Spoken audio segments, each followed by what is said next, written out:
ध्यान दीजिए, ओए बोले नहीं, अगर मेरा V1 क्या है भैया, 0 है, क्या है, 0 है, और V2 क्या है भैया, ग्रेटर देन 0 है ना, तो ये जो dV आएगा ये किसके बराबर आएगा, पोटेंशियल के, किसके बराबर है भैया।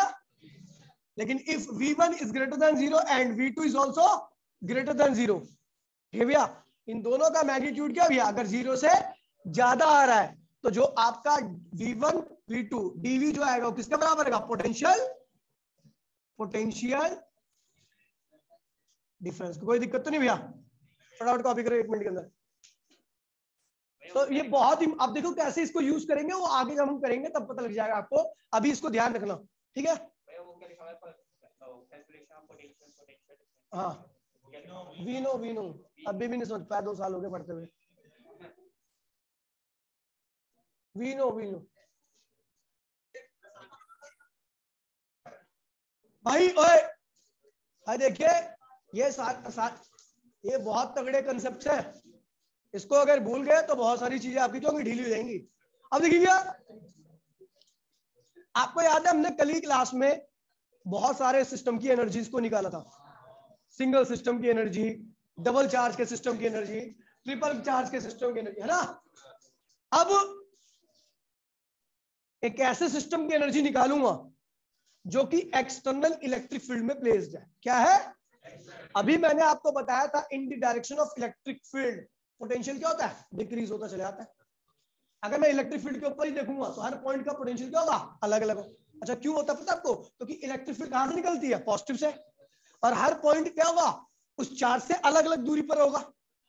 और अगर वो चार्ज से अलग अलग पॉइंट, देखिए ध्यान दीजिए मेरी बात सुनिए, ठीक है भैया, टॉपिक का अभी नाम पता लग जाएगा आपको, ठीक है, पहले आप देख लीजिए, ठीक है, समझ लीजिए। ये चार्ज है, मान लीजिए चार्ज है ए भैया, और ये क्या इलेक्ट्रिक फील्ड है, क्या है, इलेक्ट्रिक फील्ड। तो आपको पता है हर पॉइंट का पोटेंशियल क्या होगा, ए का और बी का क्या होगा, अलग अलग होगा। यानी इलेक्ट्रिक फील्ड की डायरेक्शन में क्या होगा, पोटेंशियल क्या होता है, बदलता है। यहाँ का ए का पोटेंशियल क्या होगा, ज्यादा होगा, और बी का पोटेंशियल क्या होगा, कम होगा। पता है ना क्यों, पता है ना क्यों, क्योंकि ये पॉइंट ए के ज्यादा पास में है। अगर मैं जिस यूनिट चार्ज को ला रहा था यहाँ पे ज्यादा वर्क करना पड़ेगा, वर्क ही क्या होता है, पोटेंशियल के बराबर होता है, क्योंकि जो चार्ज ला रहा हूं वो क्या है, यूनिट है, क्या है, और बी का पोटेंशियल क्या होगा, कम होगा। ठीक भैया, चलो समझ गए। अभी मैंने क्या किया, एक चार्ज को यहां पर ले आया जिसकी वैल्यू क्या थी, क्यू ए, क्या थी भैया, और इस पॉइंट का पोटेंशियल क्या है, वी ए, क्या है। तो भैया जब आप क्यू ए चार्ज को लाए थे, अब मैं इलेक्ट्रिक फील्ड हटा दूं, मैं इलेक्ट्रिक फील्ड हटा देता हूं, ठीक है भैया, तो उस चार्ज को लाने में कितना वर्क हुआ था, याद है, कितनी एनर्जी थी उसके पास, याद है।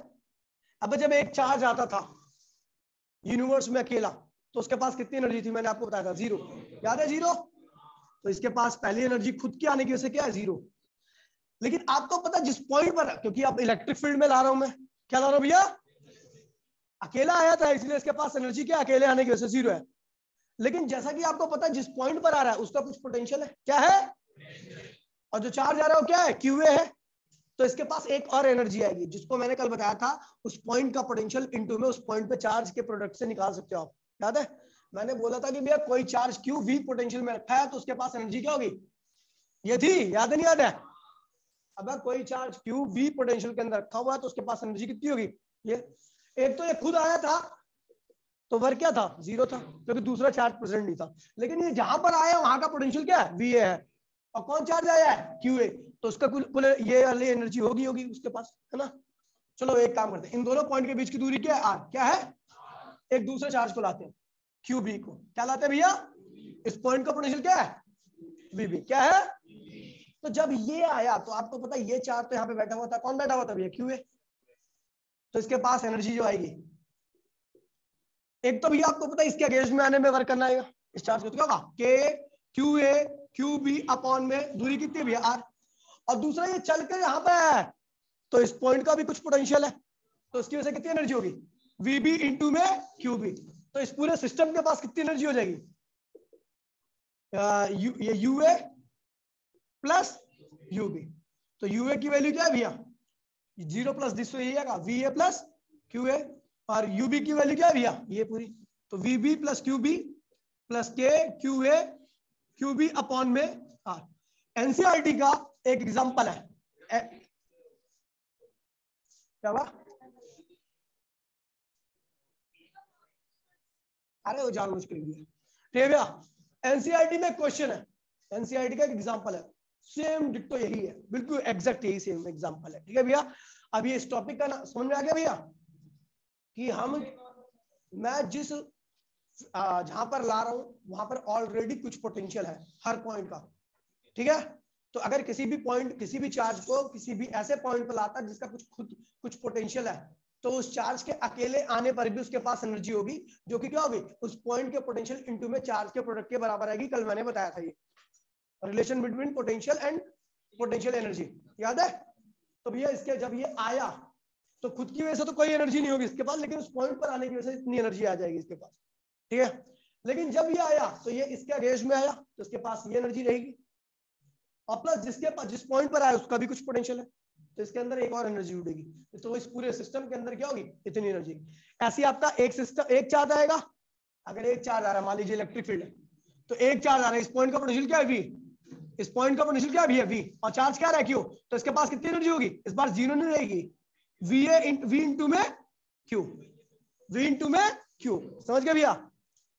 अगर दो चार्ज आएंगे तो कुछ ये सीन बनेगा, तीन चार्ज आएगा तो पहले चार्ज के पास वी इंटू में क्यू, दूसरा चार्ज आया तो उसके पास दो एनर्जी होगी, एक तो उस पॉइंट की वजह से और दूसरा उन दोनों के इंटरेक्शन की वजह से, तीसरा चार्ज आया तो उस पॉइंट की वजह से और दो एनर्जी क्या रहेंगी, उन दोनों के इंटरेक्शन की वजह से।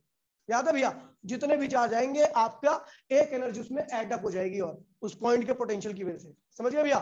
ऐसा बढ़ता रहेगा मामला। ठीक है भैया, टॉपिक डाल दीजिए, when the system of charge plays, when the, अब यही तो इसी का टॉपिक है, when the system of charge plays, when the system of charge plays in external electric field, when the system of charge plays in external electric field, जब आपके charge का जो सिस्टम है वो कहां पे प्लेस हो भैया, एक्सटर्नल इलेक्ट्रिक फील्ड के अंदर, तो आप कुछ इस तरीके से कुल एनर्जी को निकालोगे। ठीक है भैया,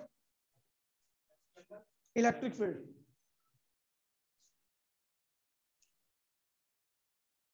ये भैया ये मैं टॉपिक का सिलेक्शन करता हूँ, पूरा 1 घंटा लगता है मुझे कि आप मुझे कौन कौन से टॉपिक कराने हैं। ठीक है भैया, टॉपिक तो कैसे भी करा दूं, एनसीईआरटी के हिसाब से कराऊंगा, आपको कोई टॉपिक नहीं समझ में आएगा, लेकिन एक चैन बना के करा रहा हूं ताकि आपको हर चीज क्या हो जाए, एक के बाद एक मिलती जाए।